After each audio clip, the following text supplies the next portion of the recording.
Hey, I'm Stephen Lee, and this is David Cody. He's the theater editor of Time Out New York magazine. David, let's talk about the surprise hit of a couple years ago, Avenue Q. Avenue Q started out as an off-Broadway sort of, surprise show coming out from nowhere. It's like a musical with big, sort of complex numbers with puppets, though, and people on stage operating the puppets. It was definitely unconventional. So you can actually see the people on stage? Yeah, there's sort of a double image going on. I mean, it's not like the Muppets where they stay hidden. It's definitely the actor and the puppet are both interacting, being very expressive at the same time.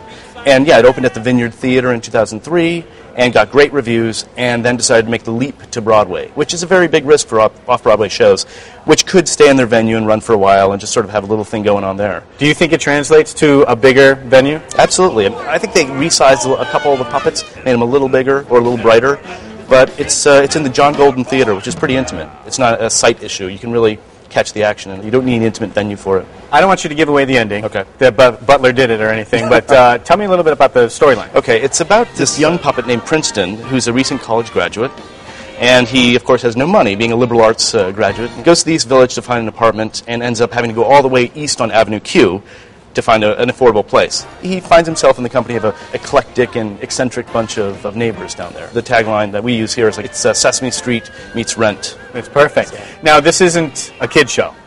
No, there's some pretty risque humor in it. It's definitely South Park-level humor. There's puppet sex in it. There's swearing. There are really risque numbers called Everyone's a Little Bit Racist.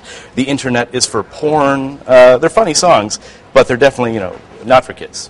So you enjoyed the show yourself? Absolutely. It's young, it's irreverent, and, it's a very funny show. David, thanks a lot for your time. I'm Stephen Lee, and you are watching Time Out New York on demand.